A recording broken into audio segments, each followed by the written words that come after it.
Leonardo está com a grande responsabilidade de ministrar a palavra do Senhor. Estenda suas mãos para cá, vamos orar por ele.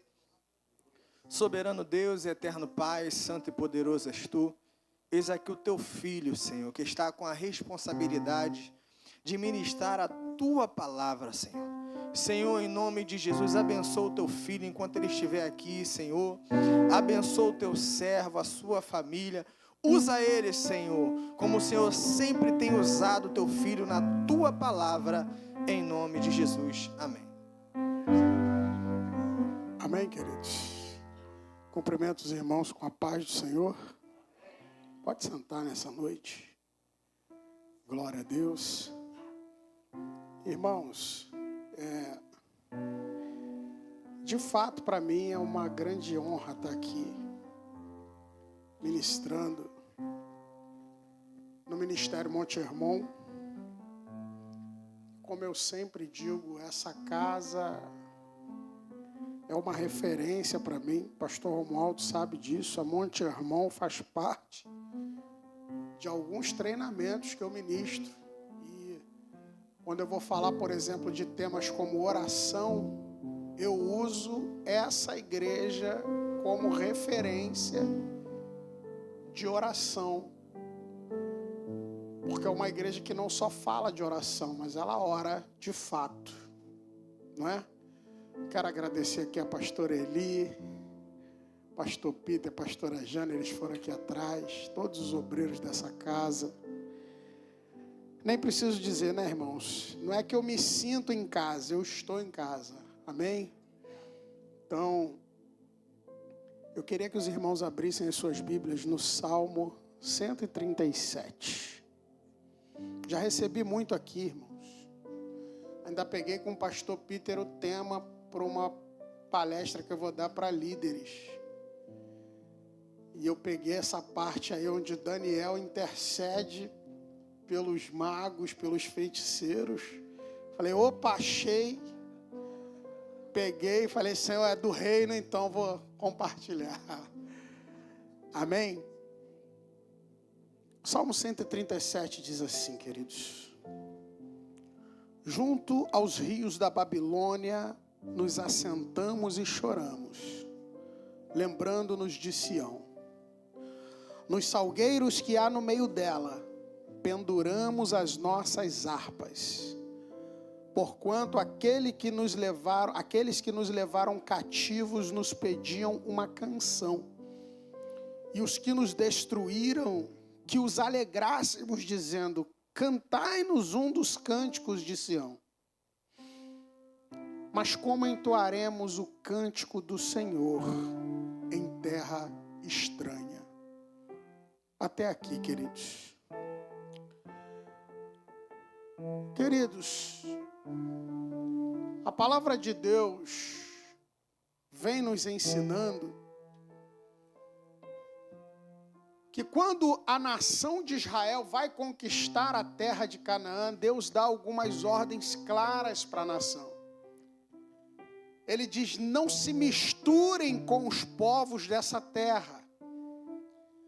Não se misturem com as práticas erradas desses povos. Deus chega a dizer assim, ó, não deem suas filhas em casamento a eles, e nem tome das suas filhas em casamento, porque esse povo será um laço para a tua alma. E eles vão te afastar da minha presença. E Deus, no seu cuidado, já vendo o que vai acontecer na frente, começa a alertar o povo. Mas quando Israel entra na terra, ele já entra desobedecendo. Israel não conquista para depois desobedecer, ele já entra ignorando as ordens que o Senhor havia dado para o seu povo. A palavra de Deus vai dizer que na sua grande misericórdia, Deus vai levantar juízes na terra, para que tirassem Israel dessa situação de condenação e levassem o povo a uma adoração genuína a Deus. O problema é que morria o juiz, o povo desviava novamente. E quando chegamos no profeta Samuel, um homem de Deus, mas o povo começa a pedir: dá-nos um rei, para que nós sejamos iguais às outras nações. Você vê o desejo de Israel de comungar, de estar junto com as práticas das outras nações. Era algo que os afastava de Deus. Deus estava dizendo: eu estou aqui, eu estou no governo, eu estou no controle, descansa em mim, confia em mim. Eu sou o Senhor dos exércitos. Eu sou o Senhor que te sara. Ou seja, tudo o que vocês precisam está em mim, mas a obstinação do coração do povo faz com que eles peçam um rei. E Deus atende ao pedido deles e levanta Saul, da tribo de Benjamim. Um homem que tinha tudo para dar certo, mas o mesmo desejo impregnado dentro dele de agir por conta própria, sem depender de Deus, faz com que Deus o rejeite. E Deus manda Samuel ungir um novo rei para Israel, com Saul ainda no trono. Enquanto Saul está no trono, Davi está sendo ungido para ser o novo rei de Israel. Quando Saul morre, o seu filho Esbozete assume o trono, mas fica só por 2 anos, e Davi é levantado como o novo rei de Israel.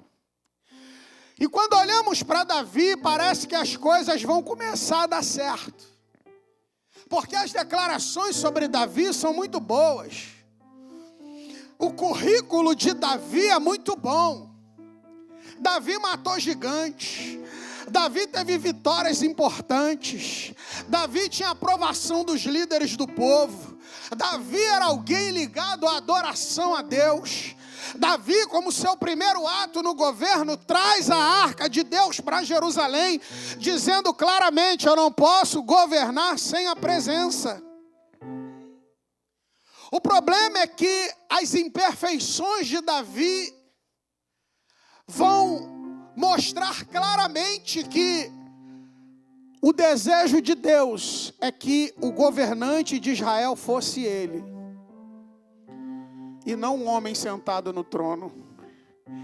Deixa eu falar para você, o erro de Israel foi achar que ele podia andar sozinho. O erro de Israel foi achar que ele dava conta sozinho. O erro de Israel era achar que ele podia ser como todo mundo. Deixa eu te liberar uma palavra, você que entrou nessa vigília. Não dá para você ser como todo mundo, porque você tem um chamado de Deus sobre a tua vida. Davi podia ser quem fosse, mas Deus era o rei de Israel. Davi morre debaixo de uma promessa de que a sua dinastia duraria para sempre se eles obedecessem a Deus. Mas por incrível que pareça, irmãos, quando você faz uma análise teológica com calma, você observa algo impressionante. Saul, que foi rejeitado por Deus,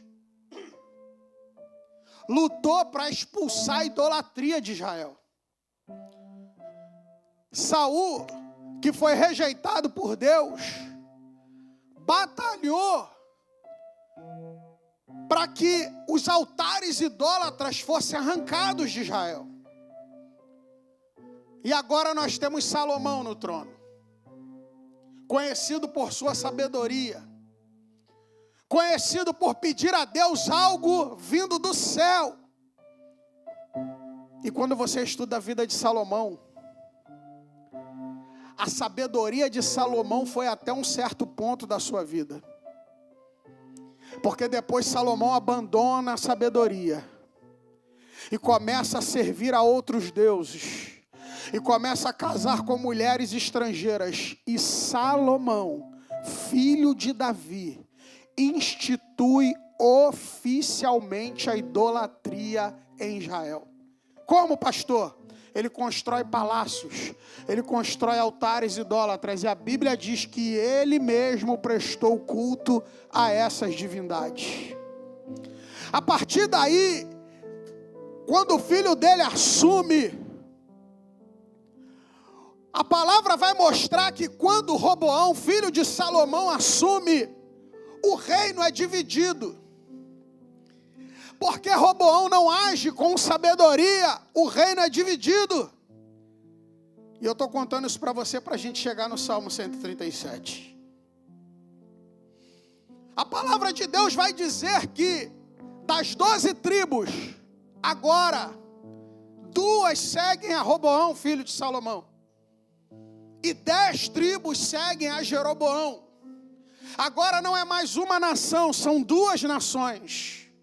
O reino do norte, seguindo a Jeroboão, com a sua capital em Samaria, e o reino do sul, seguindo a Roboão, com a sua capital em Jerusalém.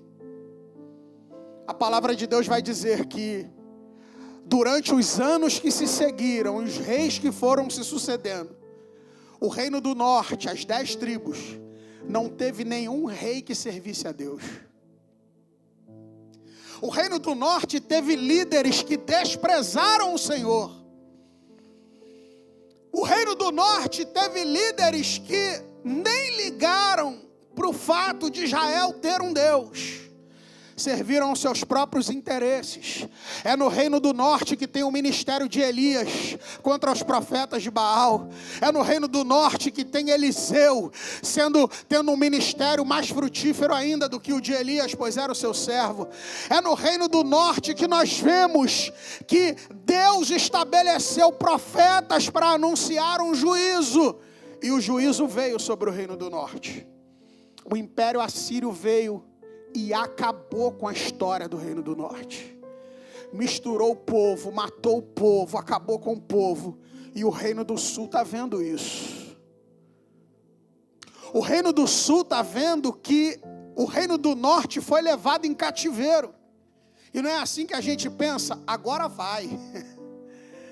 Não é possível que, vendo o que está acontecendo, Judá não vai se consertar. Pois é, queridos. O problema é que Judá oscilava. Um líder que servia a Deus e outro que não servia a Deus. Um líder que adorava a Deus e outro que não adorava a Deus. O reino do sul vai viver oscilações, reformas religiosas. Não, o rei anterior não serviu a Deus, mas construiu altares idólatras. Mas o rei que está entrando é uma bênção.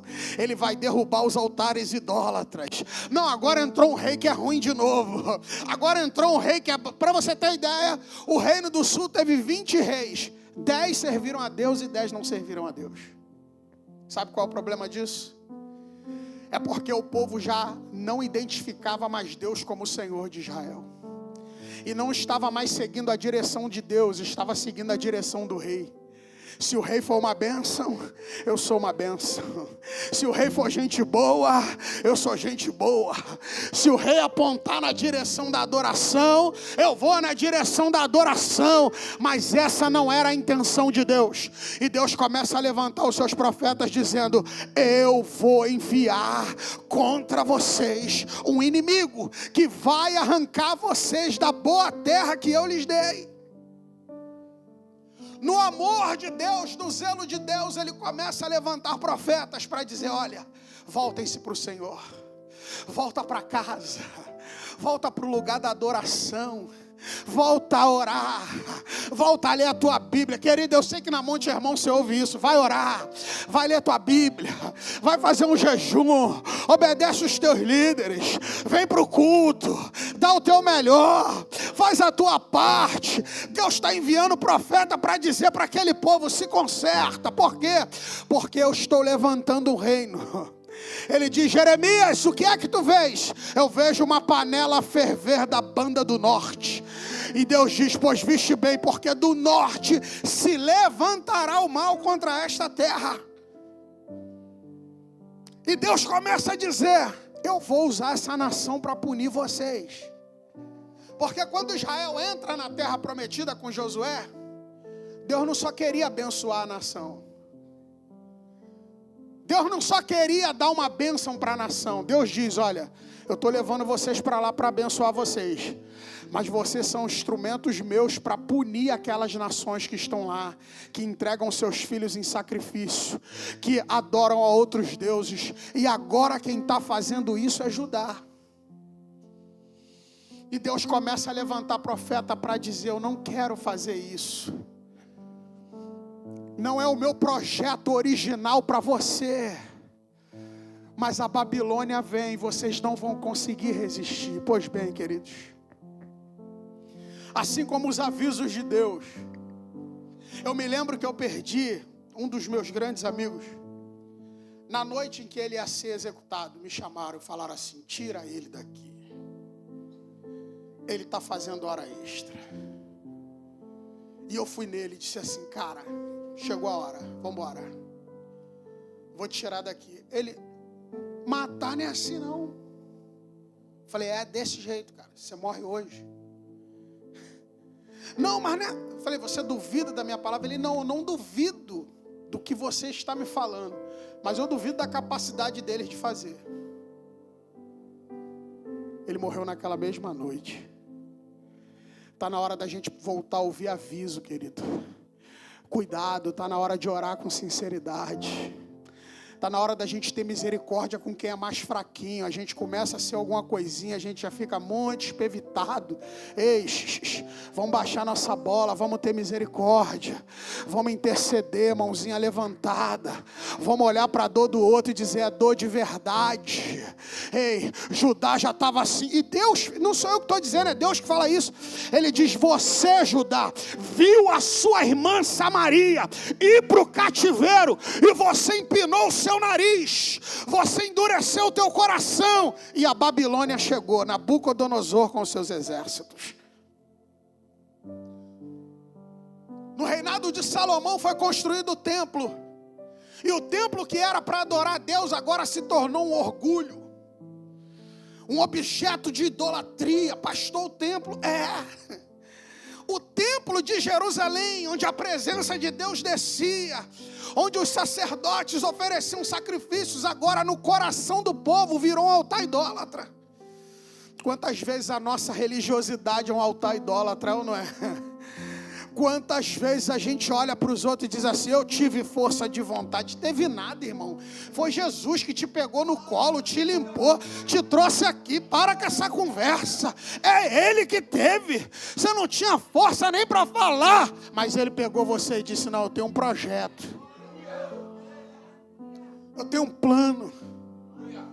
O pessoal chega lá, pastor, esse cara não quer nada. Eu falei, sério, por quê? Porque ele é viciado. Meu filho, o vício manda nele, ele não vai querer mesmo, não. É o vício, é Jesus que vai pegar ele no meio desse tumulto do vício, vai botar ele na casa dele para fazer a obra dele. Limpinho, cheiroso, igual eu e você estamos aqui hoje. Só que agora Nabucodonosor está à porta com seus exércitos.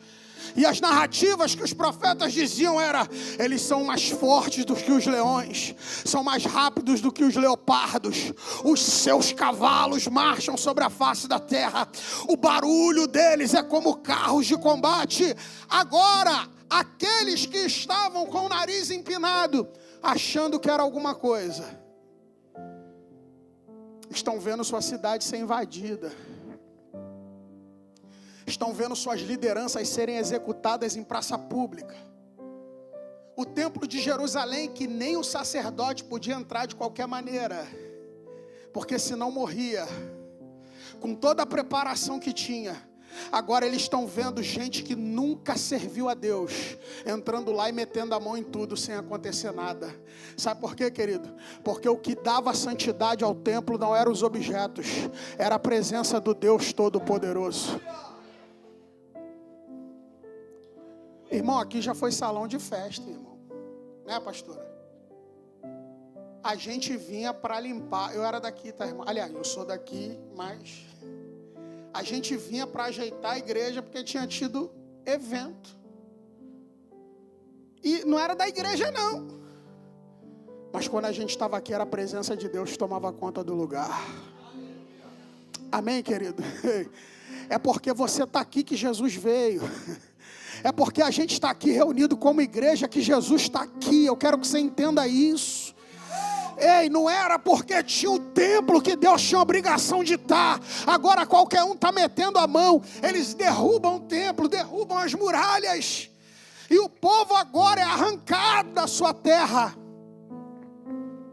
e levado para a Babilônia, nu, ferido, envergonhado, de luto pelos parentes que morreram no caminho. E agora nós nos encontramos no Salmo 137. Dentro de Babilônia se tornaram escravos.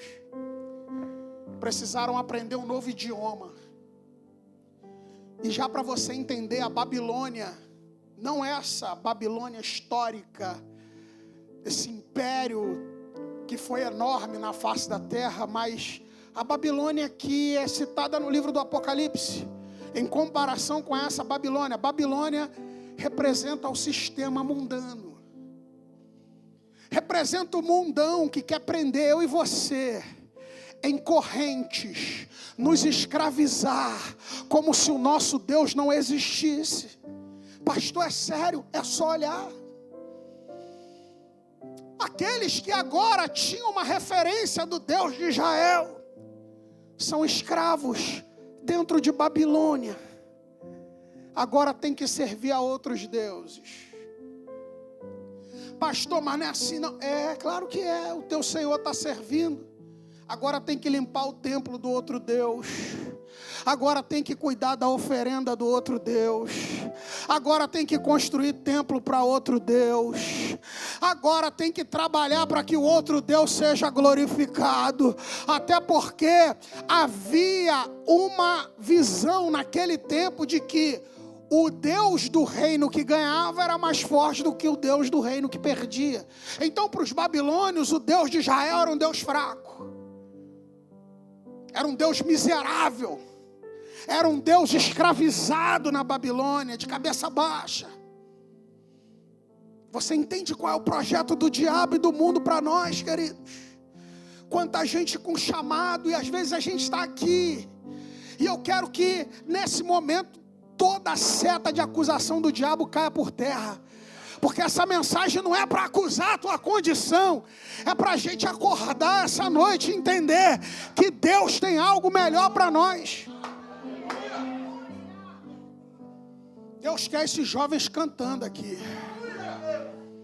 Deus quer esses jovens adorando. Você já entrou numa Cracolândia, irmão?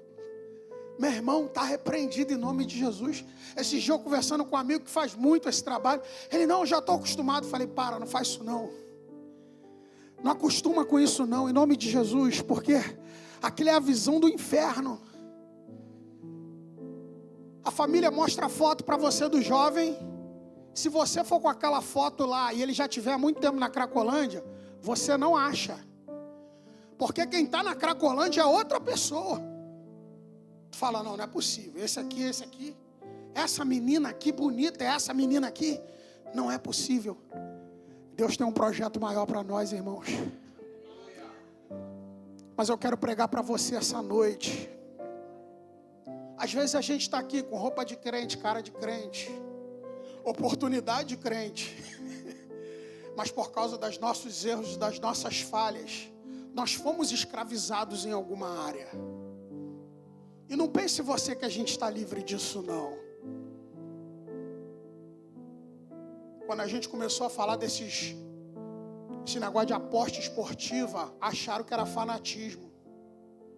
O Ministério da Saúde já entrou na parada, porque já tem gente viciada de verdade, precisando de tratamento médico. Tratamento, internação, porque está perdendo tudo, não tem mais controle. Eu vim pregar para você aqui essa noite que por algum motivo os seus erros te levaram para um lugar de cativeiro. Você hoje sabe que poderia ir mais. Você sabe que Deus tem mais para você. Você já entendeu isso. Mas olha o que o texto vai dizer. Estávamos sentados nas margens do rio da Babilônia. Deixa eu te falar, irmão. Pode parecer bonito, mas não era para estarem ali. Aí está na margem do rio, está pescando, não, está sendo escravo, está trabalhando para o sistema mundano. Nós estávamos às margens do rio da Babilônia. E o que a gente está fazendo ali? Ele vai dizer: junto aos rios da Babilônia, nos assentamos e choramos. Essa tem sido a realidade de muita gente hoje. Sentado e chorando. Eu recentemente comecei a falar no meu Instagram para lideranças. O pessoal perguntou para mim: por que isso agora, pastor? Eu falei: gente, eu nunca achei que minha área fosse a teologia, de verdade. Apesar de amar a teologia, eu não me realizava. E eu comecei a ver pessoas vindo me procurar: pastor, eu estou com esse problema, me ajuda, o que você acha? O tempo todo isso, eu falei: meu Deus, esses caras me procuram tanto. Gente com igreja grande, irmão, perguntando. Eu falei: gente. Aí um dia eu entendi, Deus quer me usar para essas pessoas. E eu percebi que tem muita gente lamentando e chorando, porque sabe que podia ser mais e não consegue ser. Sabe que podia estar mais longe, mas não consegue porque está aprisionado. Gente que queria crescer mais, mas está seguro no mesmo lugar. Mas eu tenho uma boa notícia para a tua vida: Jesus está na casa. O Salmo 137 não era a realidade final do povo judeu. Mas naquele momento, o que eles estão fazendo? Estão de luto pelo que morreu, pelo que deixou de ser. Minha casa podia ser uma bênção, mas olha onde eu estou na Babilônia. Nesse idioma eu falo. Tu já se sentiu assim? Tu tá num lugar que tu fala: não devia estar aqui, esse lugar não é mais para mim. Nem o idioma você fala, tá tentando aprender. É estranho para você, por quê? Porque o teu lugar é Jerusalém, teu lugar é a presença de Deus. O templo representava a presença de Deus. Você pode estar em qualquer lugar, você não fala aquele idioma. Chegou uma época na minha vida que os caras falavam assim: cara, vai para a igreja, cara. Falar: não é possível, mano. Cocaína, bebida, maconha. E os caras estão falando para mim: vai para a igreja, cara. Tu não tem nada mais a ver com isso aqui, não. O teu idioma é outro, o teu povo é outro, o teu lugar é outro. E Deus te trouxe nessa mini vigília aqui para acender, para reacender essa chama na tua alma. Pastor, é mesmo? Eu não tinha percebido isso. Pois é, o Espírito Santo, e não o pastor Leonardo, veio aqui para dizer para você que o teu lugar é outro. Nos assentamos e chorando. Por quê? Porque eles estão lembrando de tudo que eles deixaram para trás, que Deus havia prometido. Estavam dizendo: Deus fez promessas e a gente não ouviu. Deus liberou palavra e a gente não abraçou. Deus corrigiu a gente e a gente correu, ao invés de abaixar a cabeça e aceitar o amor de Deus na correção. E agora eles estão chorando, e agora eles estão lamentando. Por quê? Porque muita coisa foi perdida. Eles mesmos vão dizer: quando nos lembramos de Sião. Eles estão dizendo: quando eu lembro do que eu era para ser, mas não sou. Mas a partir dessa noite, Deus vai tomar você pela mão. Amém, querido? Ei, Deus é especialista nisso. Pastor, passou o tempo. Ah, fala sério, passou nada. Pastor, mas a minha idade, irmão, tu já viu aqui a senhora desse grupo de oração, irmão? Tá maluco, irmão? É coisa de doido. Elas vêm, ora, terça-feira, e vão embora, e vai acontecer. Essa igreja comprada. Irmão, pelo amor de Deus, se você estava em dúvida em outro lugar, só não tenha dúvida aqui, em nome de Jesus. Pastor Romualdo falando de oferta, eu pensando ali: irmão, esse é um dos lugares mais seguros do planeta que você tem para botar o seu dinheiro, essa igreja aqui. Não tem conversa não, irmão, é para a glória de Deus. Ele está dizendo: nós estamos chorando porque a gente está lembrando da terra que a gente estava. A gente foi arrancado porque a gente desobedeceu. E agora o que está acontecendo? Vê se não é isso.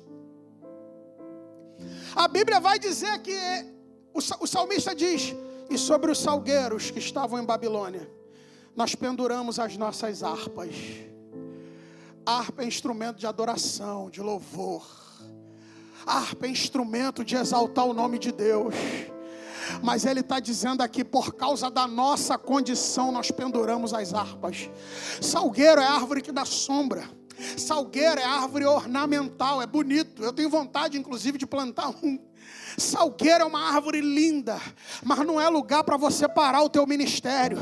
Eles estão dizendo, por causa da nossa condição, nós estamos tomando uma sombra no meio do calor da escravidão. Nós penduramos as nossas harpas, pois a partir de hoje Deus vai mandar você pegar a tua harpa de volta. Eu não sei qual é a tua chamada, se é ensino, se é o cuidado, se você vai ser um dirigente de uma igreja, eu não sei, se você vai trabalhar com evangelismo, eu não sei, mas Deus não vai permitir que tua vida acabe com a harpa pendurada, porque você sofreu, porque você aconteceu alguma coisa com você. É noite de restauração. Harpa pendurada significa acabou. Não dá para adorar mais. Não dá para buscar mais. Não dá, acabou. A condição é a pior. Não, pastor, o senhor não sabe como é que está a minha casa. Não dá mais. Porque adorar não é só cantar não. Ei, presta atenção, adorar não é só cantar não. Você adora quando canta? Sim, mas você adora também quando serve. Pastor Tiago falou, liberdade que temos aqui para fazer na hora agradecendo a liderança. Querido, a Monte Irmão está te chamando, vem para o trabalho, tem lugar para você. Tá, pastor, mas como assim? Vem, cola com alguém que está fazendo. E começa a pegar a tua harpa de novo. Eu não sei como é que afina, mas você vai aprender a afinar a tua harpa na tua área. Deus vai começar a te dar entendimento, sabedoria e pessoas. Mas não deixa essa harpa no salgueiro, não. Vira para o irmão que está do seu lado e diz assim, tira a harpa do salgueiro. Tira essa harpa, Deus quer usar. Deus quer te levantar com poder e autoridade. Mas eu sou muito novinho, conversa. Josias começou a reinar com 8 anos de idade. Foi um dos maiores reis da história de Israel. Ei, em nome de Jesus, Moisés, 85 anos. Josué e Caleb, 85 anos. Moisés, 80 anos, sendo chamado. Qual é a desculpa? Tira a tua harpa do salgueiro essa noite. Tem muita coisa para Deus fazer através de você. Porque se você deixar a harpa no salgueiro, você vai ver a zombaria do inimigo. Ei, canta aí pra gente uma das canções do teu Deus. Canta aí. Eles eram escravos, irmão. Na verdade, eles eram obrigados a cantar. Ou seja, agora eles eram um instrumento de diversão, assim como Sansão foi na mão dos filisteus. É assim ou não é? Você está querendo caminhar, mas quando você escorrega, aparece alguém para dizer, tu não está indo na igreja? Tu não é crente? Fala até errado, tu não é da igreja? É rápido, né, irmão? É rápido. Minha filha Alessandra está com 21 anos, né? Grandona. As meninas vieram me abraçar aqui. Eu, gente, quem é essa pessoa? Aí eu fui reconhecendo, que vai tudo crescendo. A minha filha foi me abraçar uma vez na rua. Minha filha é muito bonita, né? Também, né, irmão? E como é que não vai ser? Aí tinha um cara que me conhecia há pouco tempo, mas ela me deu aquele abraço, beijo. Minha filha. O cara vem encostando do meu lado. Pastor, não é de bobeira não, hein?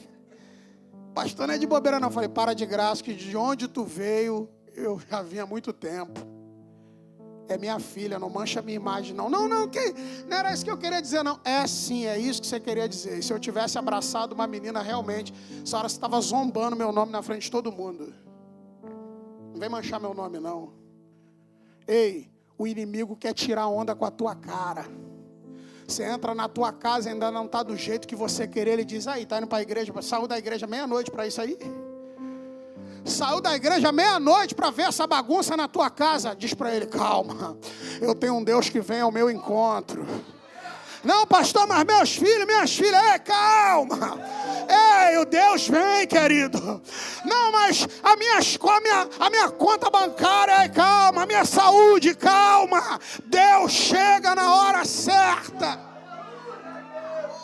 Agora o inimigo não vai perder a oportunidade. Brinca aí. Tu não falou de Deus?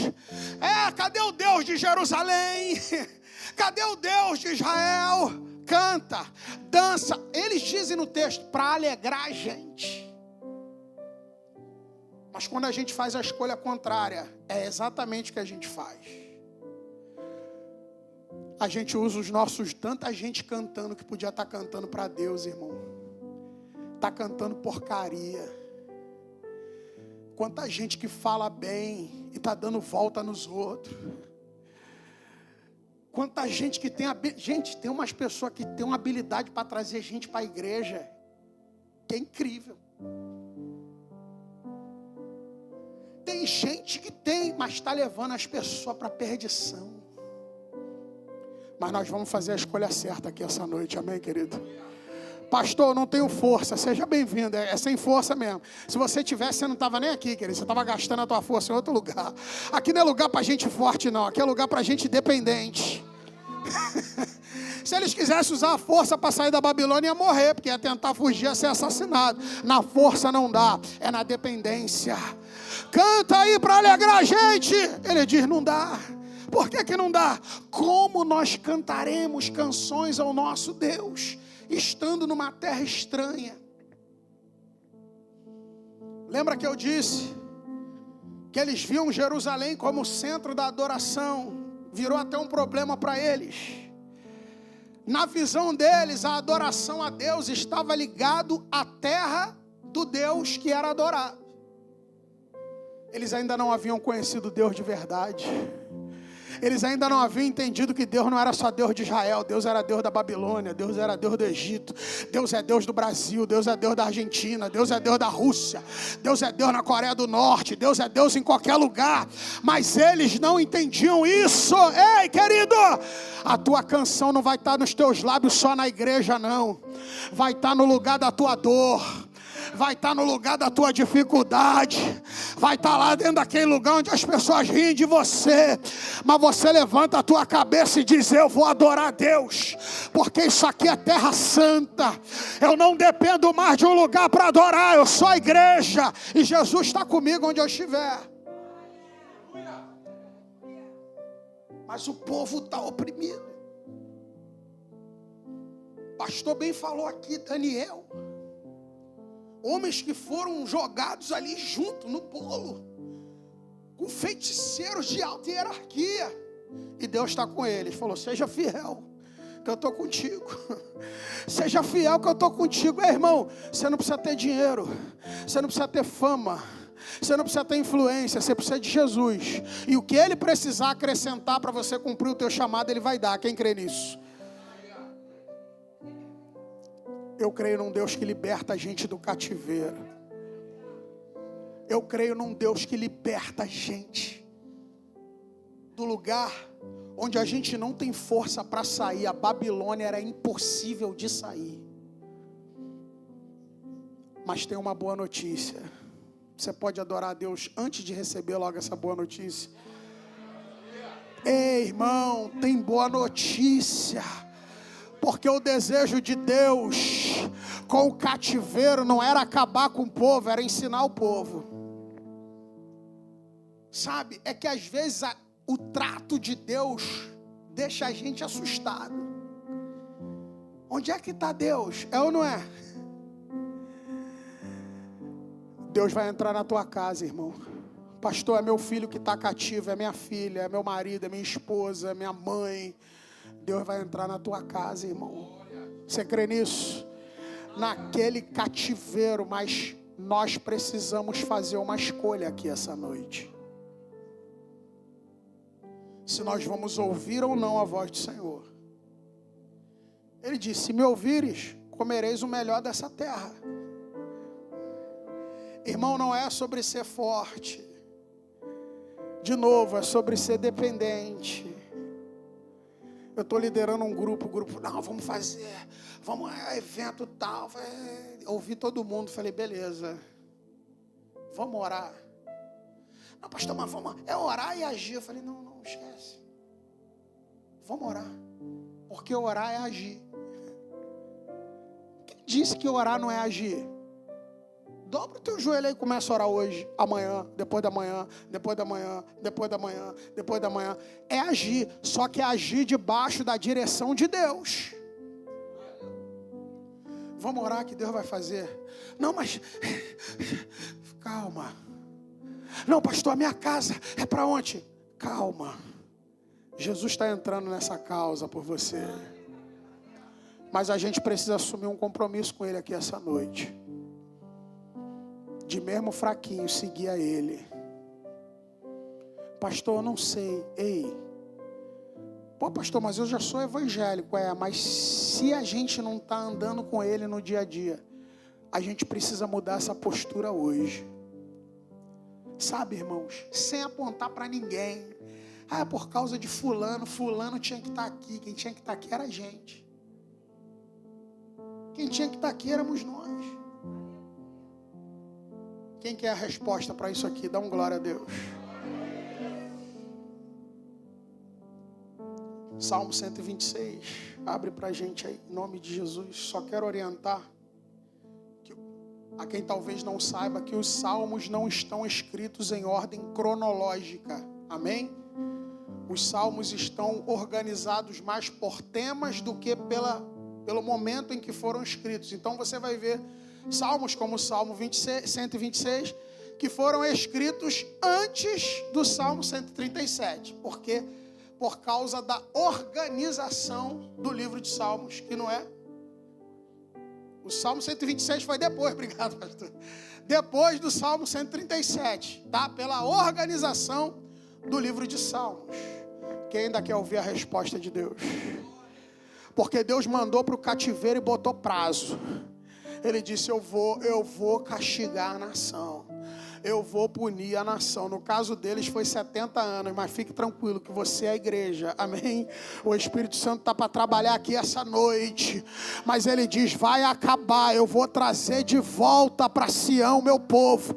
Mas como? Será que a Babilônia vai deixar? Será que o Império Persa vai deixar? Será que o Império Medo-Persa vai deixar? Eles não vão deixar. Ei, entenda uma coisa, Deus não precisa de autorização de ninguém. Ele faz e pronto, e acabou. Deus faz e pronto. Mas quem é que está no governo? Agonia, uma brigalhada que está no governo. A igreja agora acabou. Acabou o quê, irmão? Acabou o quê? Nós somos a igreja. Vai entrar direita, esquerda, meio, alto, baixo, lateral. Nós somos a igreja. Quem governa a nossa vida é Jesus. Só um desespero. Parece que é a primeira vez que a gente está em problema. Deus vai te levar, não importa, irmão. Tem gente ruim dos dois lados, gente boa dos dois lados. Ei, não se ilude com isso não. Mas Deus visita o seu povo no tempo certo. Entra na Babilônia, está lá Marduk, um demônio poderoso, governando. É o maioral da Babilônia. Está lá Marduk mandando, chicoteando, conquistando. O reino espiritual se dobrando a Marduk. Só até Deus entrar no cenário. Quando Deus entrou no Egito, todos os deuses ficaram calados. Enquanto Deus fazia os seus sinais e as suas maravilhas com as 10 pragas. O dia que Deus decreta, eu vou tirar o meu povo de dentro da Babilônia, ele levanta imperador e manda assinar decreto, porque ele é Deus. Deixa na mão de Deus que ele sabe o que fazer. Deixa na mão de Deus que ele sabe o que você não sabe. Deixa na mão de Deus que tem porta que ele está fechando, porque se você entrar, você se acaba. Deixa na mão de Deus, porque ele sabe o tempo certo de tirar daqui e botar aqui. Aí Deus começa a trazer o povo de volta. Você crê nisso? Você crê que você vai voltar para o lugar da adoração? Você vai voltar a tocar a tua harpa, você crê nisso? Você vai voltar a exercer o teu ministério. Você vai voltar a estar na presença de Deus. Você vai voltar a olhar para o lugar onde Deus te prometeu que ia fazer você frutificar. Aí o Salmo, cadê o Salmo? Aí o Salmo 126 diz assim: quando o Senhor trouxe do cativeiro os que voltaram a Sião, estávamos como os que sonham. Ei, na hora que eu recebi a bênção, parecia que eu estava sonhando. Eu vendo aquela multidão chegando, não pode ser, não tinha recurso, não tinha exército, não tinha condição, mas quando Deus trouxe, olha o primeiro versículo, quando o Senhor trouxe do cativeiro os que voltaram, Deus mesmo diz: eu vou chamar os meus dos quatro cantos da terra. Quando Deus começa a falar, as coisas começam a acontecer. E aí a hora que você vem dar o testemunho, você se enrola para dar o testemunho, você não sabe como é que aconteceu. Aí você no final fala assim: meu irmão, sabe o que acontece? Foi Deus, não fui eu não. É Ele, por Ele, para Ele são todas as coisas. Ele está acima de tudo. Mas me explica melhor, como é que eu vou explicar sonho? Você está sonhando, né? Tu vai tentar contar o sonho, tu vai até uma parte, daqui a pouco tu passou uma tartaruga, do nada. Não dá para contar mesmo não, porque é Deus que fez. Tá pregando? Foi Deus, lá foi Deus. Não, porque o trabalho dessa igreja, que bom que o trabalho seja excelente, mas quem fez foi Deus. Tá cantando e tá vindo no culto, oh, glória. Quando o Senhor trouxe do cativeiro os que voltaram a Sião, estávamos como os que sonham. Próximo versículo. Então, lembra que eles estavam de luto? Lembra que eles estavam chorando? Você vai sorrir, meu irmão. Você vai sorrir, minha irmã. Tem uma promessa de Deus sobre a tua vida. Então a nossa boca se encheu de riso. E a nossa, lembra da harpa que era para pegar de volta? E a nossa língua de cânticos. Ei, tá na hora do louvor, tá na hora do culto e ação de graça, tá na hora do testemunho, tá na hora, porque é Deus que faz. O lugar do luto passou, agora a nossa boca se encheu de riso, de alegria, e os nossos lábios de cântico. Eu adoro mesmo, porque foi Deus que fez. Eu louvo mesmo, porque foi Deus que fez. Ei, o meu Deus trouxe de volta, e agora eu canto a Ele. Quem está precisando viver esse tempo de cantar, de adorar? Ei, glória a Deus. Então se dizia entre os gentios: grandes coisas fez o Senhor a estes. Quem eram os gentios, irmãos? Ou quem são? Para o judeu, eram todos os povos não judeus. Eram denominados de povos gentios.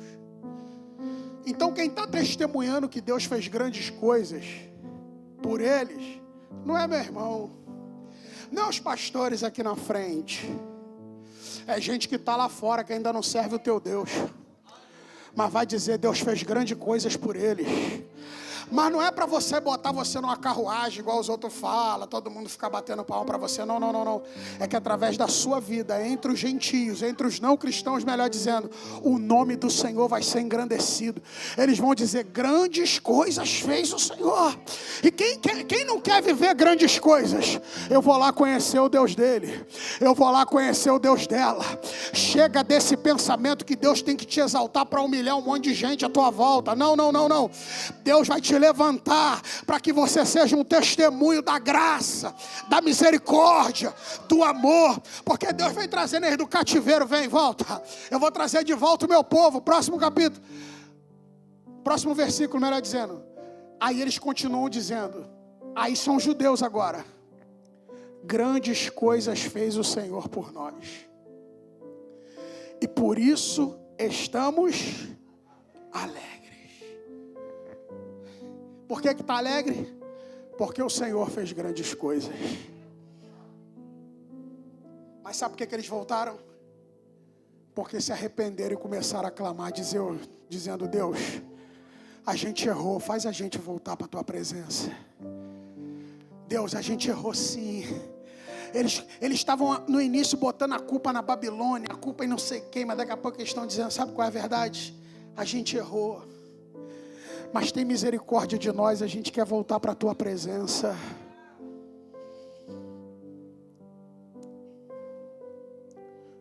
Faze-nos regressar outra vez do cativeiro, Senhor, como as correntes do sul. Os que semeiam em lágrimas cegarão com alegria. Próximo versículo: aquele que leva a preciosa semente andando e chorando voltará, sem dúvida, com alegria, trazendo consigo os seus molhos. Eles semearam em lágrimas na Babilônia. Deus me perdoa. Se a gente quer viver um tempo de libertação, a gente tem que começar com uma atitude. Deus, eu quero mudar. Eu quero mudar. Eu quero ser uma nova pessoa a partir de hoje. Eu quero. Mas se o fulano não quer, irmão, olha para você primeiro. Porque olha o que o texto está dizendo: quem semeia com lágrima.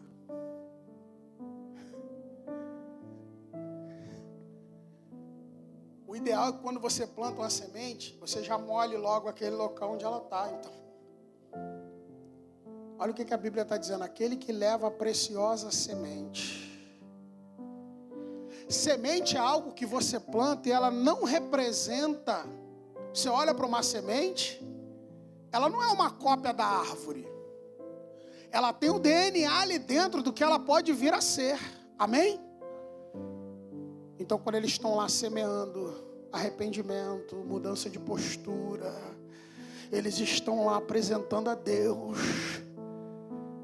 A Bíblia diz: quem leva a preciosa semente andando e chorando, voltará sem dúvida, trazendo consigo os seus molhos. O que é isso? É o resultado da colheita.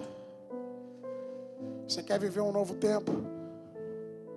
É hora de plantar coisas certas, irmãos.